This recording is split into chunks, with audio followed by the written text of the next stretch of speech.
Saudara-saudara sekalian, hari ini kita akan belajar dari sosok luar biasa, seorang pemimpin yang berjuang tanpa mengenal lelah, meski dalam kondisi sakit. Seorang yang mencintai tanah airnya lebih dari dirinya sendiri.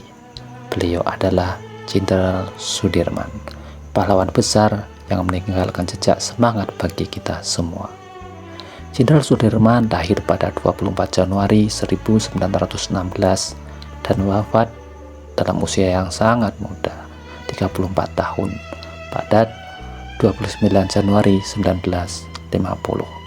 Namun dalam waktu yang sesingkat itu, beliau telah menorehkan sejarah besar bagi bangsa ini. Pertanyaannya, apa yang bisa kita pelajari dari beliau? Yang pertama, semangat belajar.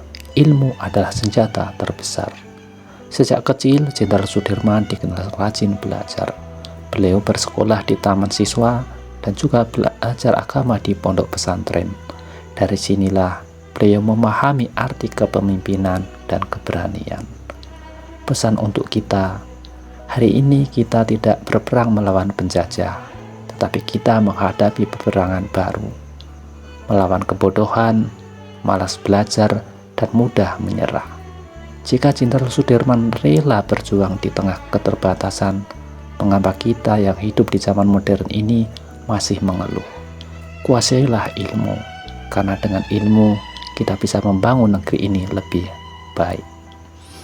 Pelajaran kedua, semangat ibadah, kekuatan sejati berasal dari hati yang bersih. Jenderal Sudirman bukan hanya seorang pemimpin perang, tetapi juga seorang yang sangat taat beribadah. Dalam perjalanan perang gerilya berat, saat tubuhnya lemah karena sakit paru-paru, beliau tetap sholat tepat waktu dan terus berdoa kepada Allah. Pesan untuk kita, banyak anak muda hari ini lalai dalam ibadah. Lihatlah Jenderal Sudirman, nak.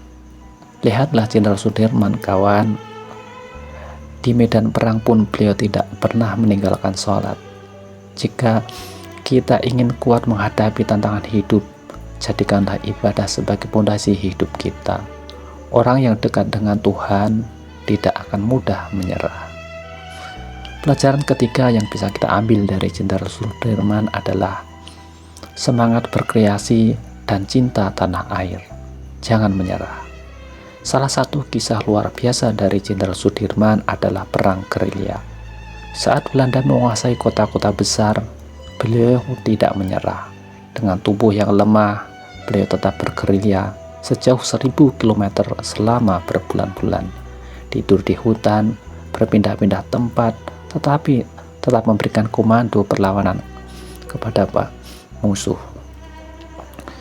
Pesan untuk kita, dalam hidup ini akan selalu ada tantangan, akan ada kegagalan, akan ada hinaan dan cemoohan.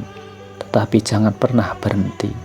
Jika Jenderal Sudirman tetap berjuang meski sakit dalam kondisi sulit, mengapa kita harus menyerah hanya karena tugas sekolah sulit? Mengapa kita harus menyerah hanya karena bisnis gagal sekali? Hanya karena mimpi kita belum tercapai? Cintailah negerimu, berkontribusilah dengan cara apapun, bekerja keras, berkarya, dan jangan biarkan semangatmu padam. Penutup, jadilah Jenderal Sudirman. Saudara sekalian, Jenderal Sudirman telah tiada, tetapi semangatnya harus kita warisi. Semangatnya harus hidup dalam diri kita. Jadilah generasi yang berilmu, yang taat beribadah, yang penuh semangat dan mencintai tanah air. Jangan biarkan semangat perjuangan itu mati. Kita semua punya potensi untuk menjadi pahlawan di bidang kita masing-masing. Jangan lemah, jangan melas, jangan menyerah. Bangun dan jadilah pemuda yang membanggakan negeri ini.